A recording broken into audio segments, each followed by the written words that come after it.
All right. Okay. Hello and welcome to today's video where we're going to be talking about what this whole self-love path actually is, what it's all about, how it can explain to us so many of the things that we feel that we don't understand about ourselves, and how it can help us understand why we are the way we are, and it can help to give us a foundation for actually changing our lives in significant ways, in ways that are actually going to make us feel better in this life. Because the more we understand the root of what we're actually experiencing and what we're actually feeling and why we are the way we are and why we're doing what we're doing, the more we understand the root of these things, the more we have the capacity to change them in ways that are self-supportive instead of just trying to fix ourselves all the time. Okay. So again, I have a whole huge mystery school, and what I'm going to talk to you about today is the kind of basic overarching rundown of, again, kind of how we ended up where we are in our individual lives, why we have the habits we have, why we have the self-sabotage and the coping and the parts of ourselves that we hate and all this stuff, why we are that way, how we got here, and then why the self-love path contains the foundational tools to help you transform these things and to help you mature in ways that you were just never given the opportunity to mature, and then how this is going to turn you into the kind of person who is able to create change in the world, okay? Because this isn't just about trying to feel better about yourself. Not that that is wrong or bad, or not that that isn't something that is completely a useful endeavor. We should all be able to feel good and comfortable in our own skin and with ourselves. But the truth is that the more you do this work, the more you're going to start to see where your patterns came from, where your pain came from, what doesn't work for you, why it doesn't work for you. The more you get out of the shame and the blame and the guilt spirals that tell you that your pain is your fault or because you're not fitting in, the more you're going to start to see how society functions. The more you're going to start to see all these things we're trying to fit into and all these things we're trying to do don't feel good, don't work, and don't feel good and don't work for a reason. And you are going to start to see systems the way you've never seen them before. And then you are going to be able to be a part of the change that's moving us towards better social systems, okay? Because an awakening of our civilization, a transformation of our civilization is not going to come because people transcend into 5D or whatever it is. It's going to come because we finally have an actual grounded understanding of ourselves, and then we can build social systems that work better to get our needs met than the ones we're doing right now. We're just going to start to see how it's this pattern over and over and over again, that we have built systems of self patterns and how we treat ourselves and what we do in relationships and what we do in our work and what we do in our bodies that are our attempt to get our needs met in the context of life that we understand that is usually incorrect. It's what we were taught, it's what we were programmed, but it isn't how reality actually functions. And then we're going to see, oh, and we're doing that on a societal level too. This is all connected. The way that we are treating ourselves and the inconsistencies and the incorrect assumptions we have about ourselves and the systems we're creating were, in part given to us by the societies we live in, and the incorrect assumptions and the misunderstandings of how we work that come from society. Yes? And we are going to start to see, okay, we can change all of this, not just ourselves, but we can start to understand what isn't working culturally, what isn't working socially, what isn't working out there, and how we can start to be a part of supporting a change. Because that's what it is. It's not magic. It's not quantum. It's very grounded and it's very practical, and it's very just understanding needs, understanding how reality works, how to get our needs met best within that reality. That's what the self-love path is. So like I said, I have a whole mystery school on this. If you want to go deeper on this with me, that is the place to start. And I also want you to know that like the tools of this self-love path, again, are foundational tools that are going to help you use any other modality that you're going to use in your path of growth and in your path of healing and in your path of whatever you're doing in a way that will serve you better. So if you're going to go into some sort of, diet modification, if you're going to go into therapy, if you're going to go into doing any other kind of like somatic work or any of like this, any other spiritual practices, meditation, this work will give you proper foundations so that you can avoid being harmed in those situations, okay? It's going to help you to get the most out of those situations and those tools, even if those tools aren't perfect and they don't provide everything and there's harmful or shitty parts of them. You are going to have the tools to navigate what is actually useful for you, what is actually workable, what is actually going to be good for you. You're going to be able to get rid of what doesn't work. You're going to be able to avoid falling into cultish stuff. That's what this path is, okay? So that's the kind of overview. And that's the mystery school. So if you love this content, obviously I have a lot of free content on my YouTube, on my Instagram, on my Facebook. Like I'm pumping out content all the time. But if you want a more step-by-step process of like how to uncover all these things I'm going to talk about today, the school will help you. Therapy will help you. There are lots of different modalities and people that you can go to. Find something that resonates with you and do that. Okay. So this is the main thing. If we can understand this concept, where did our patterns come from? Why are we in our adulthood thinking, I just arrived in my adulthood and now I have all these self-sabotaging things, I have all these coping mechanisms, I have this pain, I constantly feel like I'm not good enough, I'm horrified of being rejected, I'm scared of people not liking me, and I notice that I can't have authentic relationships the way that I want to have. I'm constantly trying to fix myself. I'm constantly feeling like there's something wrong and bad and broken about me. Why is this the case? Why do I feel like this? And even having that question is like already several steps down the awareness road, right? Most people live their lives feeling like that, feeling constantly inadequate, feeling constantly like they're always striving and never arriving, feeling like no matter what they achieve, it doesn't really matter, feeling like they can't find happiness or a peace place with their bodies or in their relationships or in their work, and feeling like if they could just get rid of their self-sabotage, get rid of their coping, get rid of their numbing and their scapegoating and their bad habits, that they would just be happy.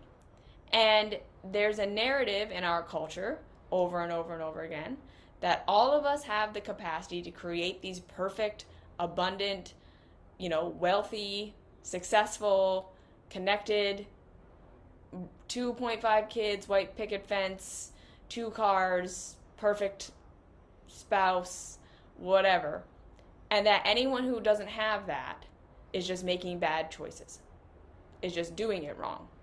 And you're sabotaging yourself, and you're not living up to expectation, and you're not doing what you should be doing. And then enter the self-help world, enter the spirituality world, which is absolutely on board with saying, yep, you're right. You don't have these things, you don't have peace, you don't have the external things you want, you don't have the internal things you want. It's because there's something wrong with you, it's because there's something wrong with the way that you're working, it's because there's something wrong with your brain, it's your ego, it's whatever, and we are going to give you the tools to transcend that or fix that. And it's this constant, whether you're in the secular world or in the spiritual world, it doesn't really matter. The message is the same over and over and over again. You feel like shit and you don't have what you want because something is wrong with you. And here's the tool that I can sell you that will fix it for you. Okay? That's the world we live in. And we need to understand that that whole thing is wrong. That entire narrative that we all have perfect capacity to create a perfect life for ourselves, and if we are not, and we are in pain, is because there's something wrong with us, and then we need to buy something or get involved in some group or some whatever to fix ourselves. That is the never-ending loop that we will never get out of, that has nothing to do with real reality. Okay. What is real reality? This is real reality. All of us arrived in adulthood, not as a clean slate, not with a clear view of reality, not with all the same opportunities and aptitudes and capacities. We all arrived in our childhoods, or in our adulthoods, with a whole bunch of programming from our childhoods that is massively dictating how we see ourselves, how we see the world, and what we do. We are not just intellectual beings with our conscious awareness, and that's the only thing running the show. We have so many programs in our brains and in our bodies that have been built from the moment we had cognition as children all the way through our formative years that, again, have set us on a trajectory that most people will then be on for the rest of their lives and have no idea they're even on it, let alone have an idea that they can change. Okay. When we were children, I say this in almost every video because this is the foundational understanding that when we can get this, we are going to be able to understand everything better. We're going to be able to understand why compassion and curiosity are the keys to transformation. When we were in our childhoods, we were in a temporary codependent relationship with our caregivers. And we cannot overemphasize how impactful this was and how it set the stage for your entire future. Earlier than children, even babies. Absolutely. Yes. Babies, I'm talking literally from birth till you were 18. You were being programmed. Okay. In this temporary codependent relationship we have with our caregivers, we first need to understand this was our introduction to reality. This is what our bodies and our brains were being programmed to believe was how life works. This is what life is. This is how it works. We did not have an experience of being adults. We did not have an experience of being autonomous. We did not have any perspective or experience outside of our family unit. That is all we had. That was our first introduction to what life is. Okay. And then in that temporary codependent relationship we have with our caregivers, we have to understand that from our perspective, and again, psychological, yes, but also physical, what we were learning in our bodies, our caregivers were the source of everything. If you want to know where our concept of God came from, this is where it came from. Our perspective as children is this is what God is. This is what my caregivers are. They are capable of all things. They are my source for all pleasure and all pain. Because I cannot understand what I need. I cannot understand why I'm feeling what I'm feeling. I do not have the capacity to change my own reality in any way. And I don't even perceive that that's a thing that matters. From our perception, what we were learning is that caregivers were the source of everything. That they could take all of our pain away, that they could give us any pleasure we wanted. And the only reason they would give us what we need is because they were loving us and understanding us and attuning to our needs. Love, attention, and approval to us and our understanding was the avenue for getting what we wanted and what we needed and getting away from pain.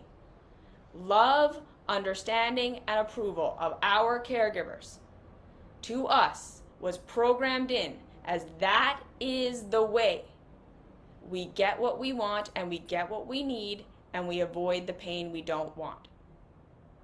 From our perception, the only reason we would suffer and have pain and not have what we want was because our caregivers weren't giving it to us or weren't taking the pain away.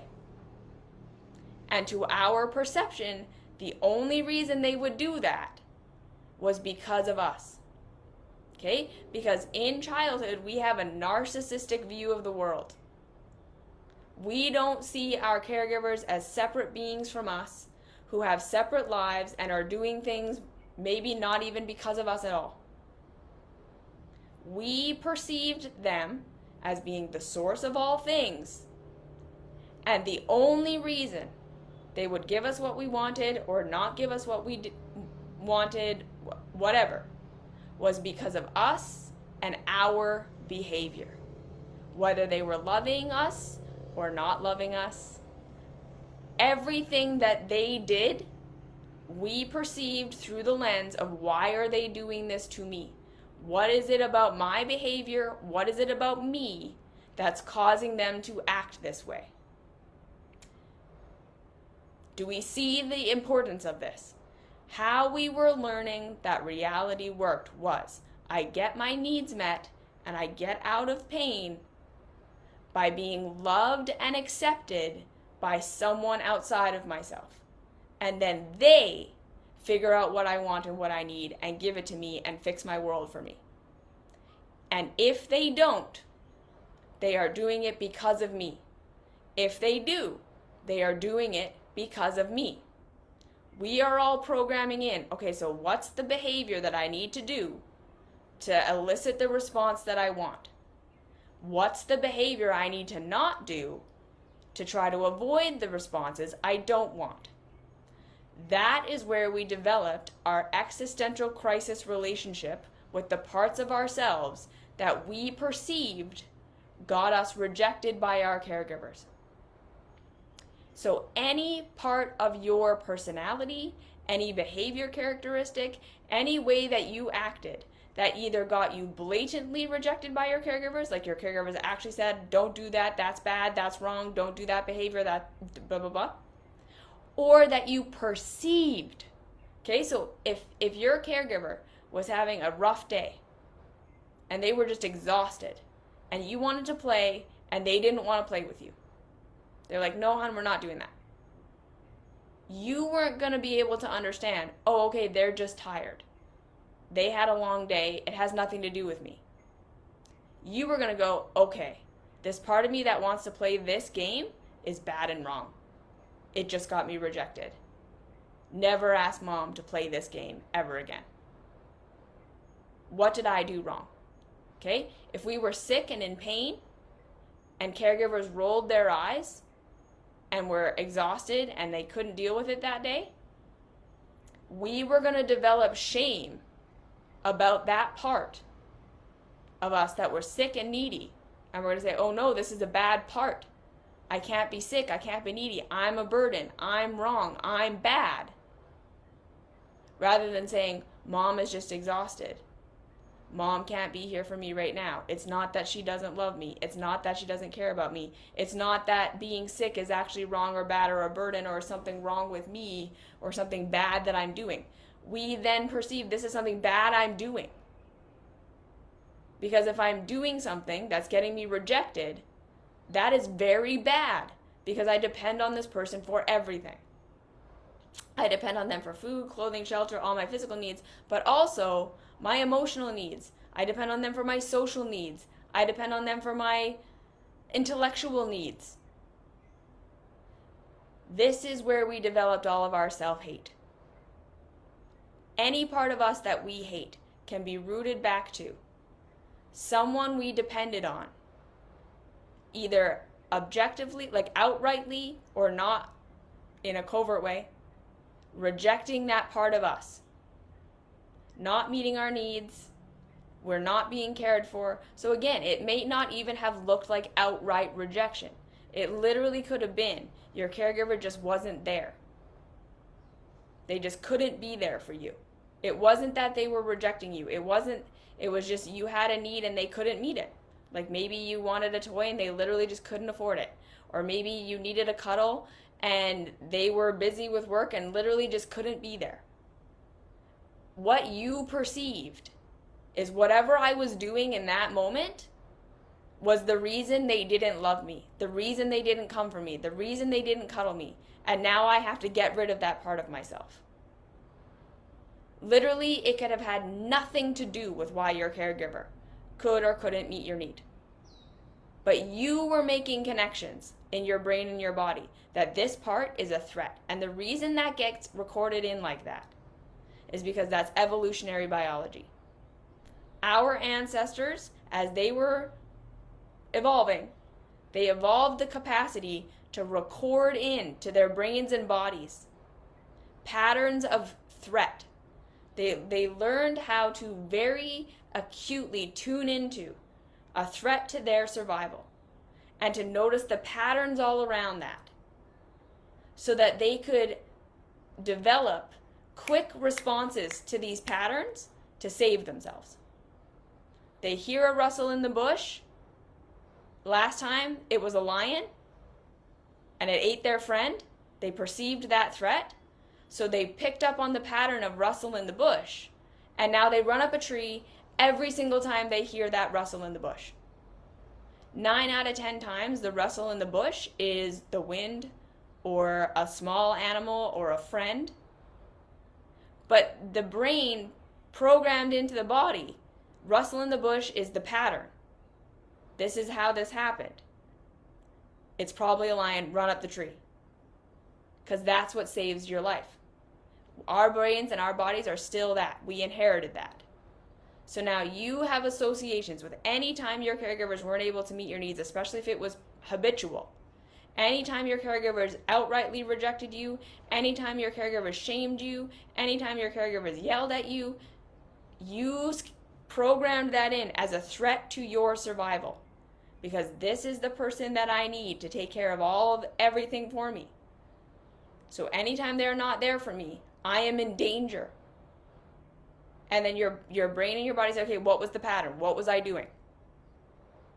Okay, I need to not do that anymore. And then same thing with the things that got us accepted and loved. We program that in as this is good. This is right behavior. This is good behavior. This is who I have to be.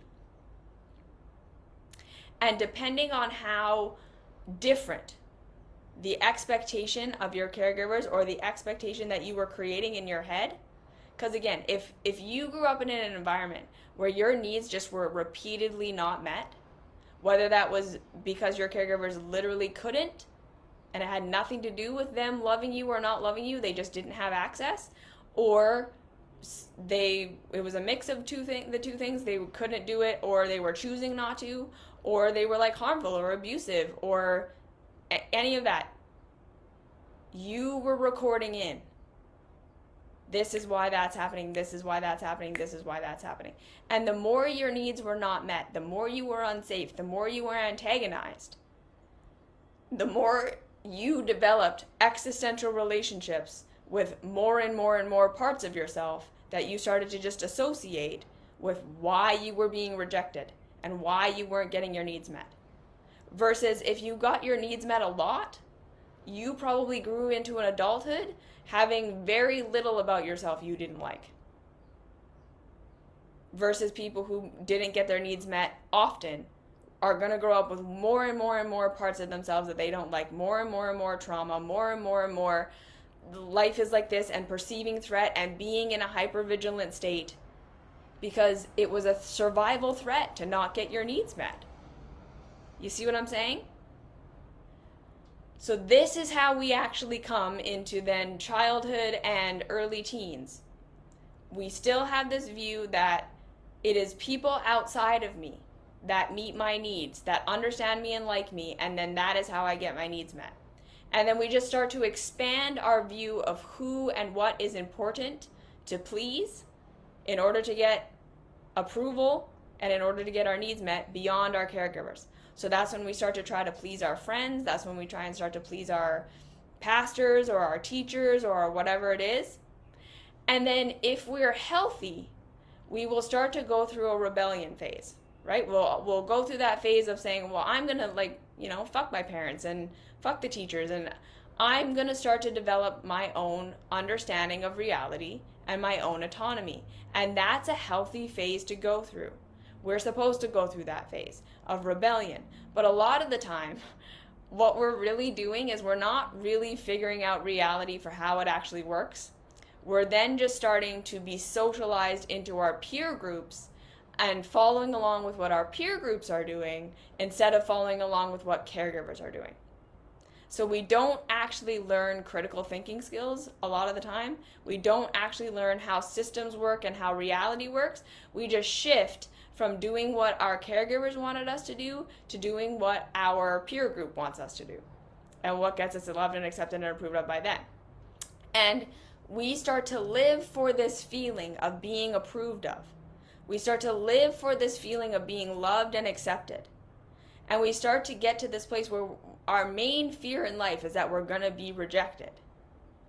Because the program is still deep inside of our systems that rejection equals I'm not going to get my needs met and I'm not going to be safe.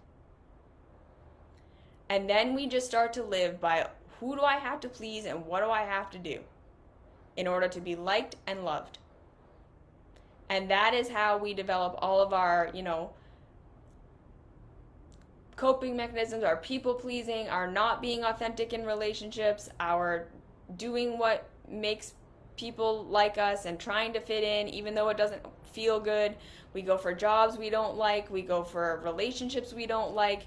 We're constantly living these lives of looking like, what should I be doing? Where should I be living my life? What is right and what is wrong? Because we're not living for real reality. We're not living for real outcome. We're constantly living from this fundamental program that if I am in pain and I don't feel good, the reason that is happening is because I'm being rejected. I'm being rejected and therefore my needs aren't being met. Okay? So where does shame come from? We need to understand this first and foremost. Why do we feel ashamed of ourselves? Shame is there to protect us from these parts of ourselves we have an existential relationship with. Shame and guilt are protective mechanisms against these parts of ourselves that we perceive got us rejected and therefore separated from our source of everything. The farther away your true nature is from what your caregivers expected you to be and then what your social groups expected you to be, the more shame and guilt you're going to have. The more you were accepted for who and what you actually were, you're still going to make mistakes, you're still going to fuck up, you're still going to be harmful sometimes, but you're going to have resilience because there's going to be this part of you that understands that even when you do things wrong or even when you're not perfect, you still get your needs met, you're still loved, you're still provided for. You're going to have an easier time dealing with the, oh, I made a mistake and I did something wrong. The more secure you felt in your childhood that you were going to get your needs met no matter what. The more you didn't get your needs met, again, the more you're going to have deep trouble with understanding that you might be causing harm or doing something wrong, because the more you perceived, I'm being rejected for this, I'm being rejected for this, I'm being rejected for this, and as I'm rejected, I'm unsafe, I'm unsafe, I'm unsafe, right? The more you're going to have shame and guilt about all these parts of yourself, and the more the story is going to be, but if I'm wrong and I'm bad and I'm doing something wrong and I'm doing something bad, I'm not going to be okay. I'm not going to be safe. Okay, so then this leads us into being chronically shameful.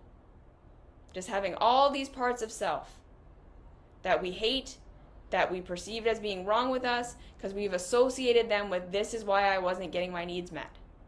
This is why I was being rejected. This is why I wasn't being approved of. This is why caregivers weren't meeting my needs. They were abandoning me. They were doing all these things because of all these parts of myself. And you're going to have all this guilt and all shame about these parts. And then you're also going to feel like if you mess up and if you do something wrong, it's going to lead to being rejected and therefore being unsafe. And so then you're either going to be hyper vigilant about your shame and guilt. You're going to be constantly on top of yourself, constantly trying to fix yourself, constantly trying to change yourself because you're in pain. Okay, so again, to understand this, our perception of pain from childhood forward is I am in pain because I am doing something wrong. That is why we all seek to fix ourselves constantly instead of looking for where the pain is actually coming from. When we feel pain, there's an automatic reaction of I'm doing something wrong, I'm being rejected, I am to blame for this. Because that's how we perceived reality in our childhoods. The only reason our caregivers wouldn't give us what we wanted and wouldn't save us and wouldn't give us pleasure from our perspective was because we were doing something wrong. So that's what we learned. Pain is caused by us doing something wrong. Pain is caused by us being rejected. So now when we're in pain, there's that other, like the reverse feedback loop. Every time we're in pain, every time something scary happens, every time we have perceptions of pain, we automatically go, okay, I have to fix myself. There's something wrong with me. What did I just do wrong? And then we start to go into our shame and guilt. It must be this part. It must be this part. It must be this part. It must be this part. And then we're hyper vigilant trying to fix these parts of ourselves over and over and over again. And spirituality and self-help and personal growth comes in and says, yeah, okay, I'll give you a program to fix that about you. I'll make you more kind. I'll make you less anxious. I'll make you less attached. I'll make you less sad. I'll make you less all of these things because these are the reasons why you're getting rejected. These are the reasons why you're in pain. These parts of yourself, these emotions that you have, these thoughts that you have, these are the cause of your pain. It's something wrong with you, and I will help you get rid of them. Or we go the other side, and we get to this point where we can't admit that there might ever be anything wrong with us. We can't admit the harm we're causing. We can't admit that we might be a part of our own pain. We cannot admit to any flaw because that would be such an existential crisis to us. It's not that we're actually like narcissistic and we really believe that we are amazing and perfect.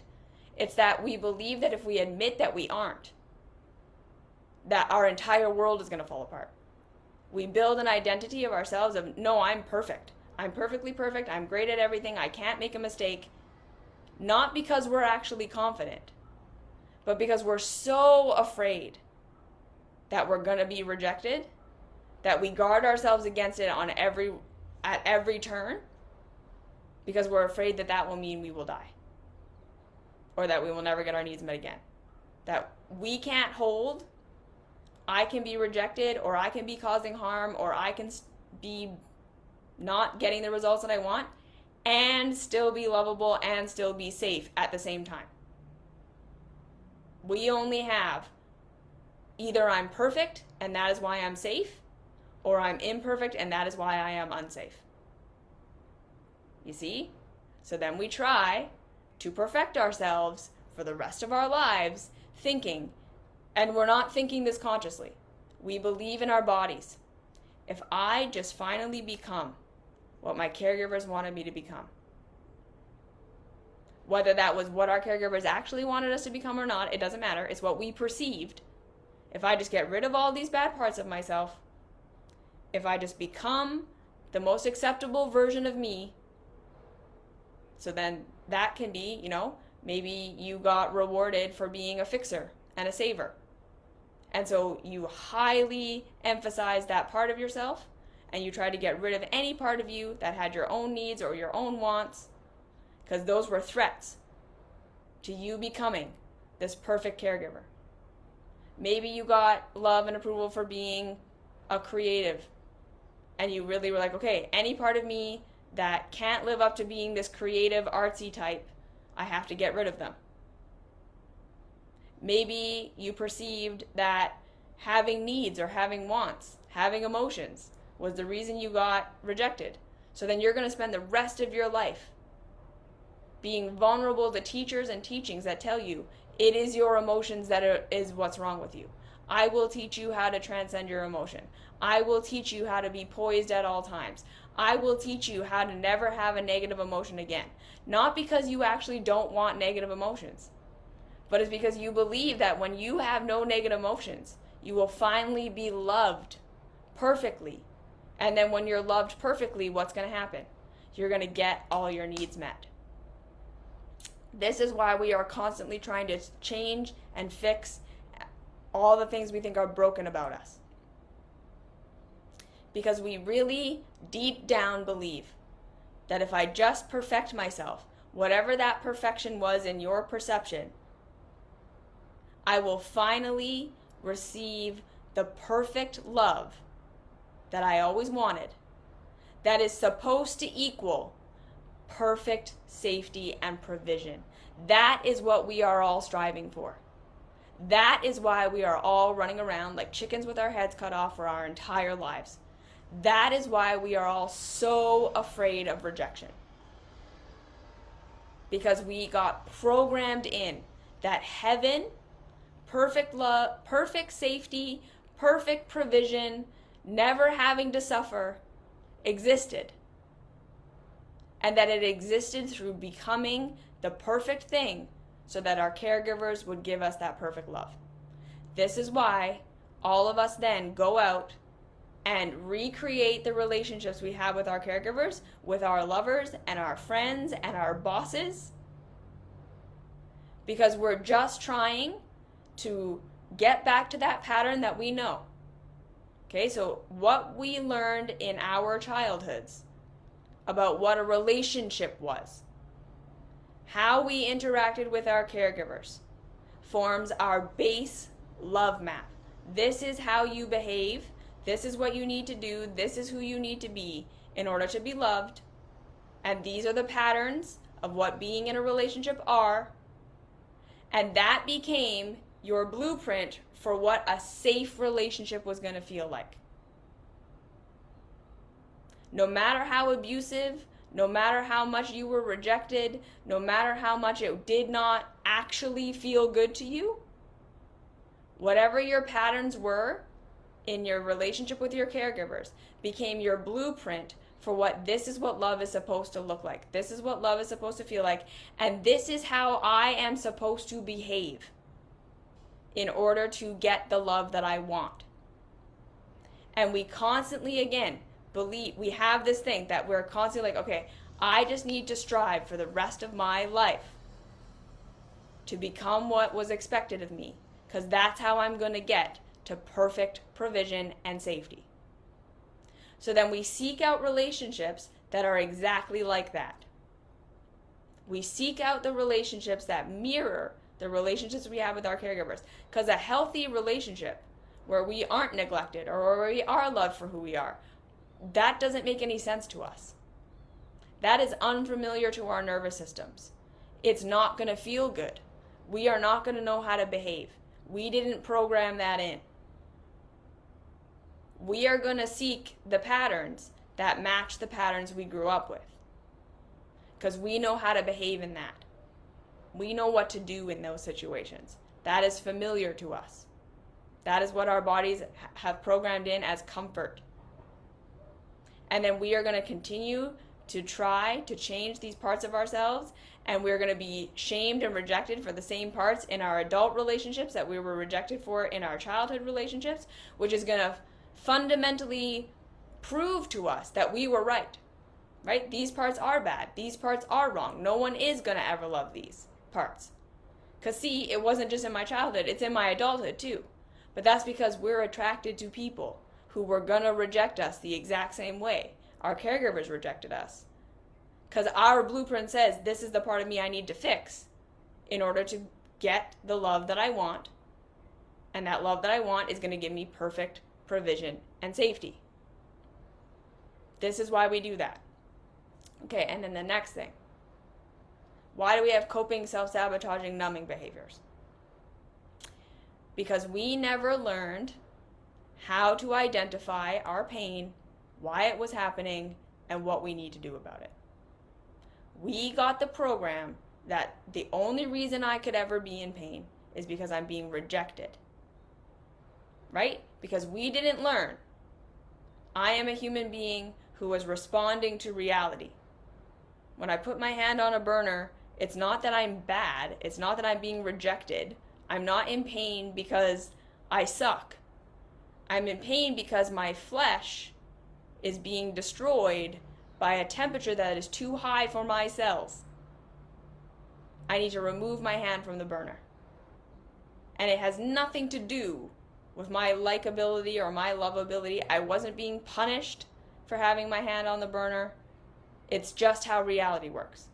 We weren't being trained to see, okay, I feel uncomfortable in my stomach and I feel kind of dizzy and tired. Oh, I need nutrition. It is food that I am missing. How can I get food? Now I can put food in my body. I can do that. Move on with my day. We still have the whole programming that pain comes from doing something wrong and that pleasure comes from someone else saving us, understanding us, giving us what we need, taking our pain away.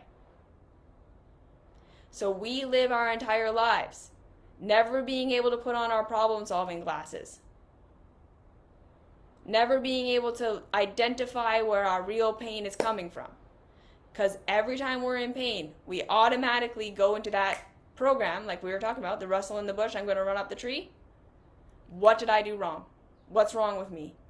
Why am I doing this? And so we never see the real cause. We automatically go into guilt. We automatically go into shame. We automatically going into fixing ourselves. Because that's what we learned. Pain is only caused because I'm being rejected.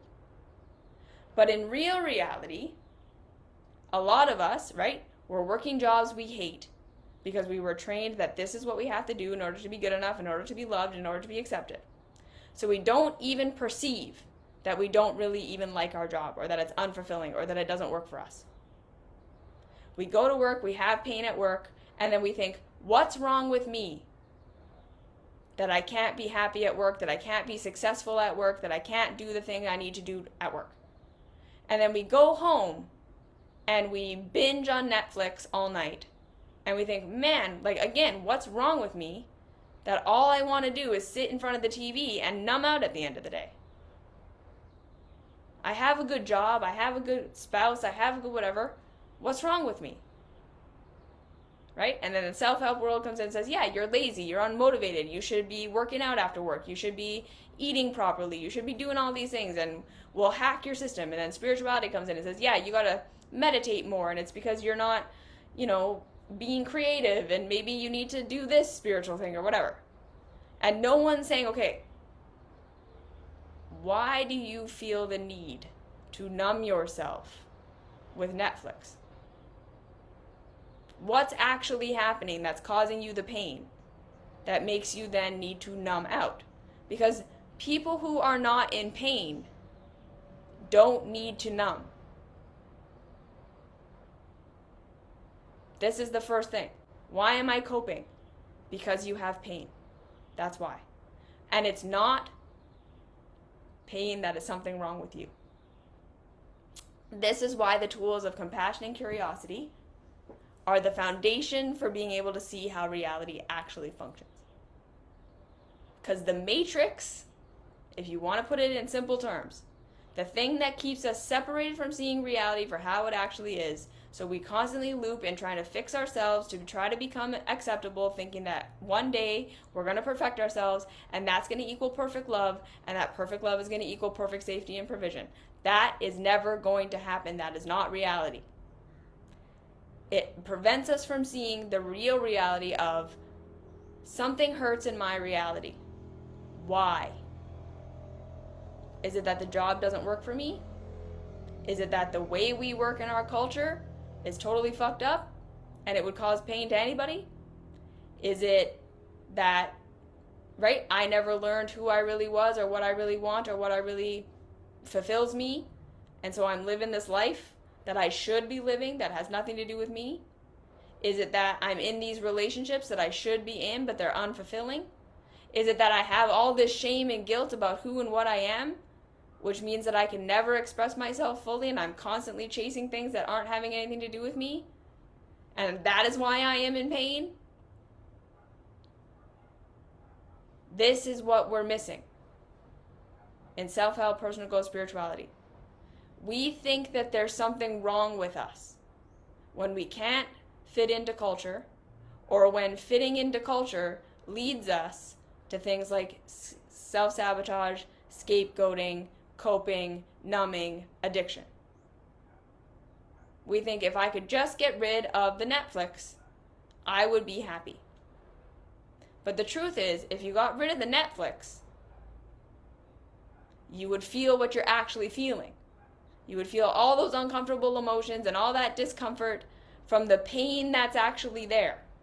So like all the shit that happened to you in your childhood, all the ways in which you weren't given what you needed, all the ways you weren't allowed to process your emotions, all the ways in which the way that you're living right here, right now, today, don't actually work for you.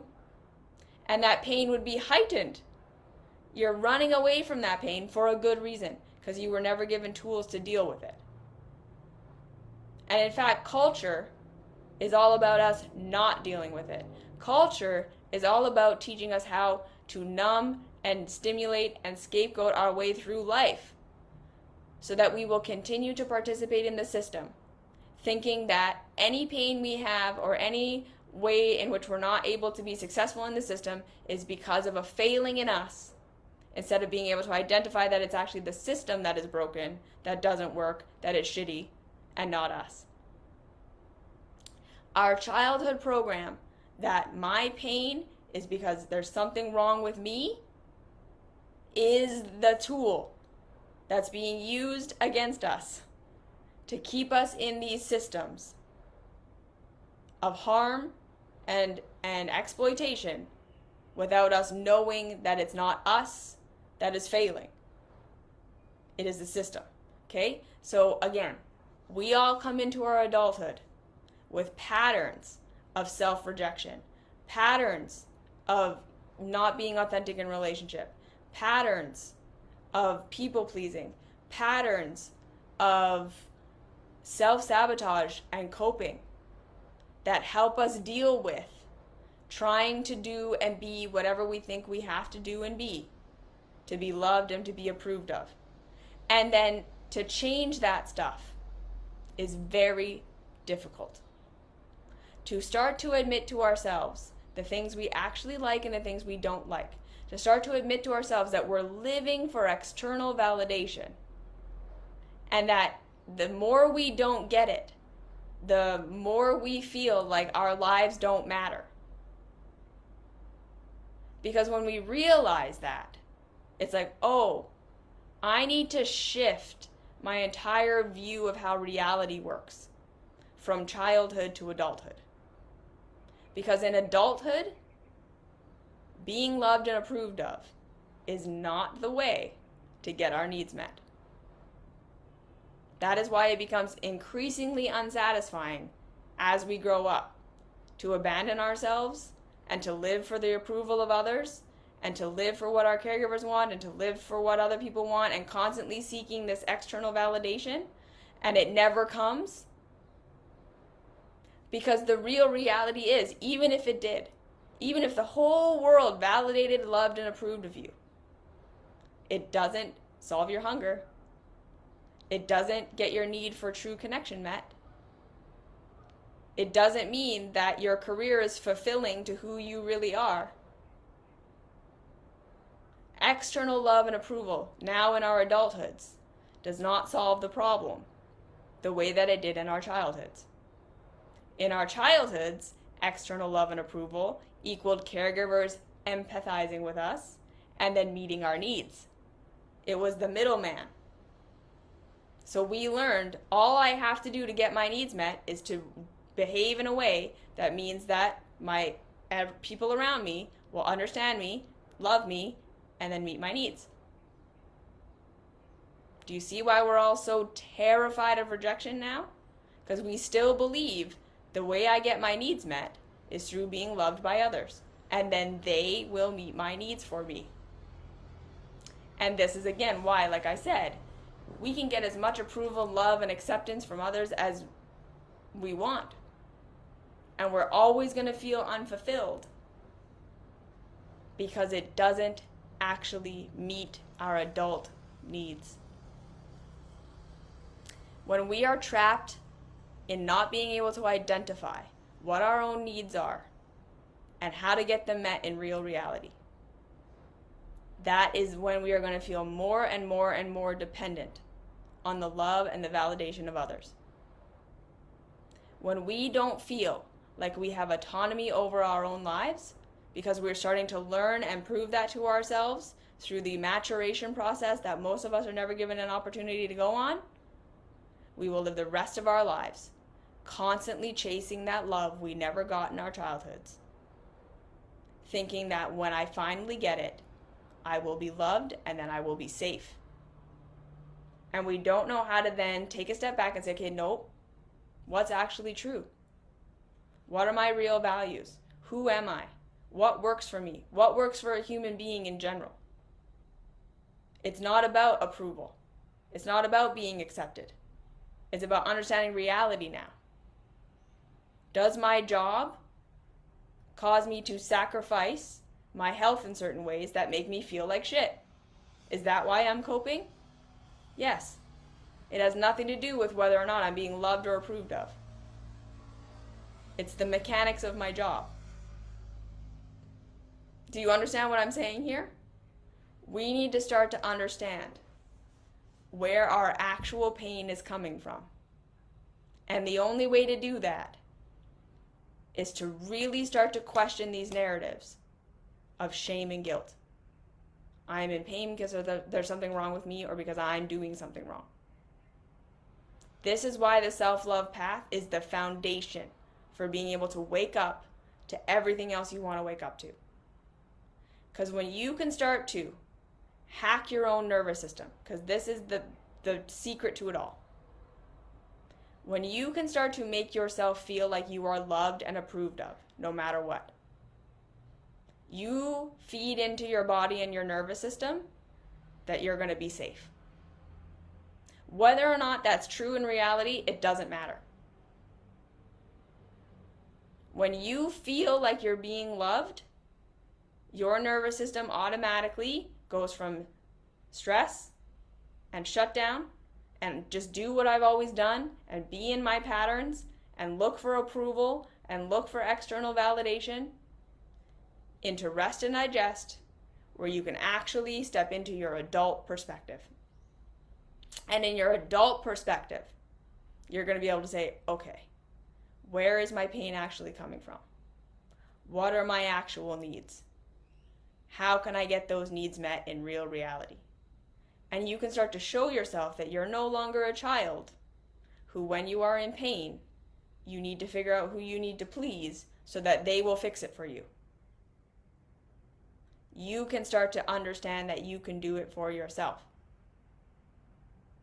And then you can start to get to a place where you can actually be mindful of and aware of your needs for love and connection and these more emotional things that come from the outside, and you can ask for them in a healthy way instead of constantly trying to figure out who I need to be and what I need to be so that this person will give it to me in this back doorway. We step out of the codependency, which is really just, who do I need to be so that you'll approve of me and then meet my needs? And we start to say, I start to approve of myself, which means I can start to understand where my own needs are coming from, what they are, where I can meet them on my own, and where I can then be in relationship with someone and verbally communicate my needs and my desires. And we can consent with one another over being in community. And then, like I said, this eventually leads to you being able to see, okay, no, it's not that I'm bad and wrong and broken. It's that there are systems that don't work. There are ways that we work and ways that we live and all these things we're all trying to live up to. Wait, what? Why? It's harmful. It's bad. It's wrong. It doesn't make sense. And you're going to be able to see it for how it actually is. And then you'll change it.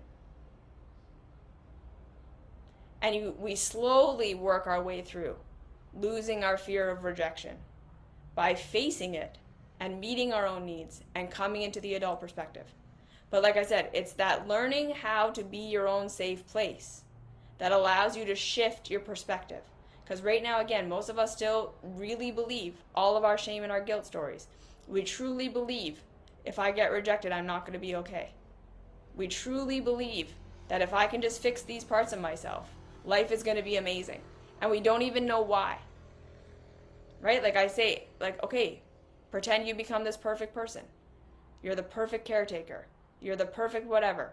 Why would that make your life perfect? And the answer is always, because then I will be loved. But why? Why do you think that's going to make your life perfect? Because the fundamental program that says when I am loved, I will be provided for and given perfect safety. But the reality is that does not exist in real reality. There is no perfect safety. There is no perfect provision. We do the best we can through learning how to problem solve and be in our adult perspective. But in order to get there, we have to stop living these loops of shame and guilt and blaming ourselves and looking for external validation. It's the only way out. We have to be able to start to see reality for how it actually is, real cause and effect, real cause of pain, real what gets my needs met. And we do that through hacking our nervous systems by learning how to be our own safe place so that we can feel that love at all times. Which then again, like I said, shifts us into a state where we can expand our perspective out of the childhood perspective. So that's why I say these tools of self-love, take them into your therapy. Take them into your spirituality. Take them into your disciplines with your body. Whatever it is. Because it's going to help you understand, am I really doing this because it actually feels good? Okay, and this is the other thing, right?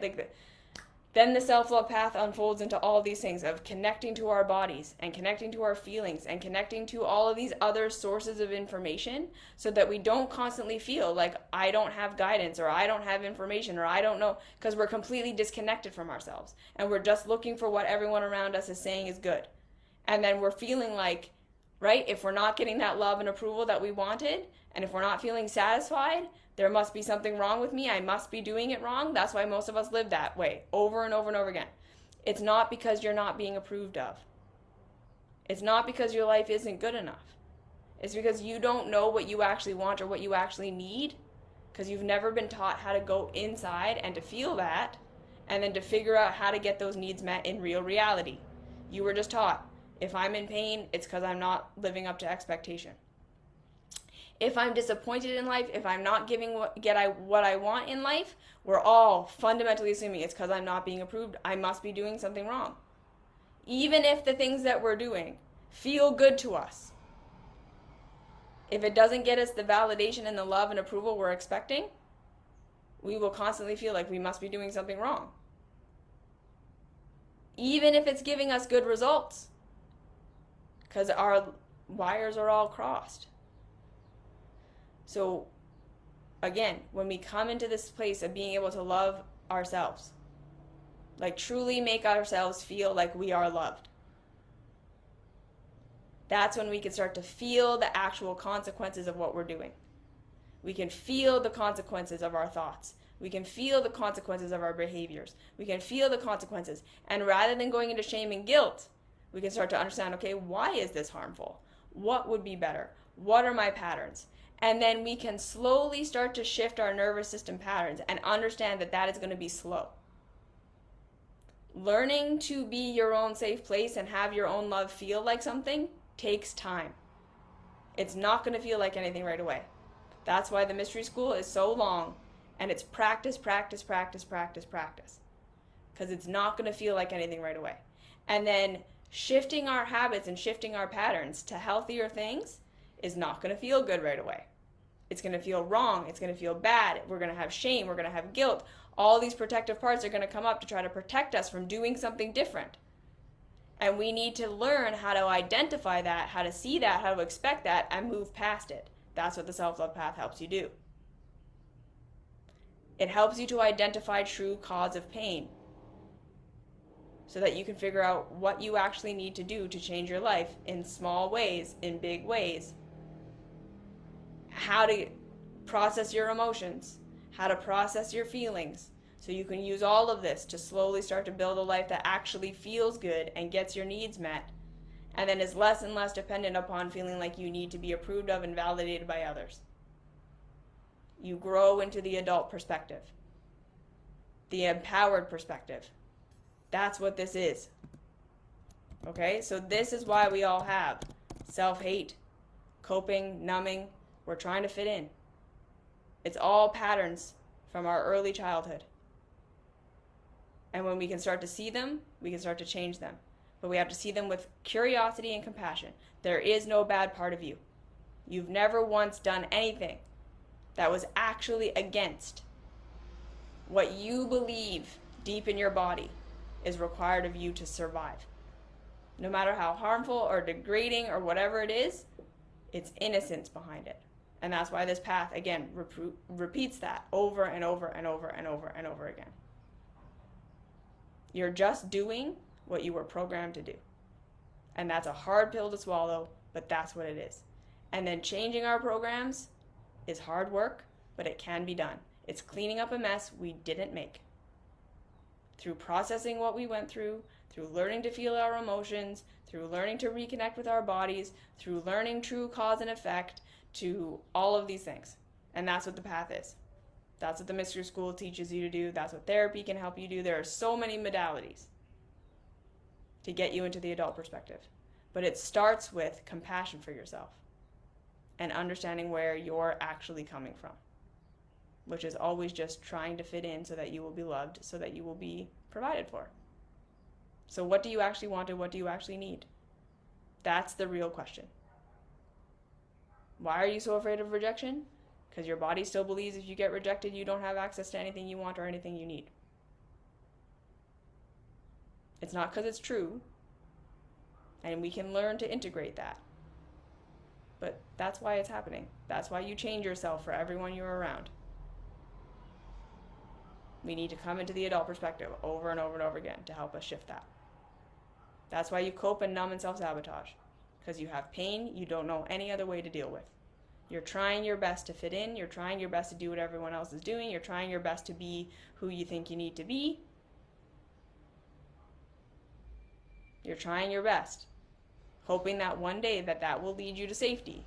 But it hurts, so you cope and you numb and you self-sabotage.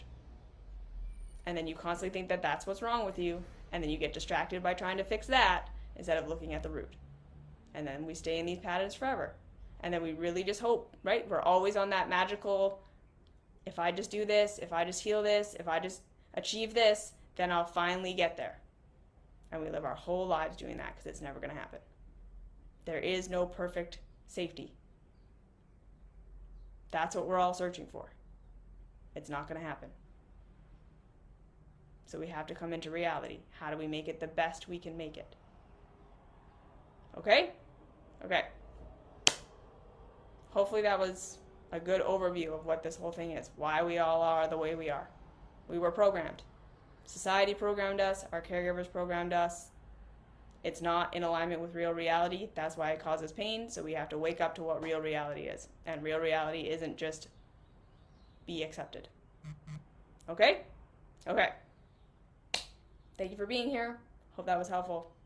Come join the mystery school. Get therapy. Find another group. Do spirituality. Whatever works for you. And I'll see you in the next video.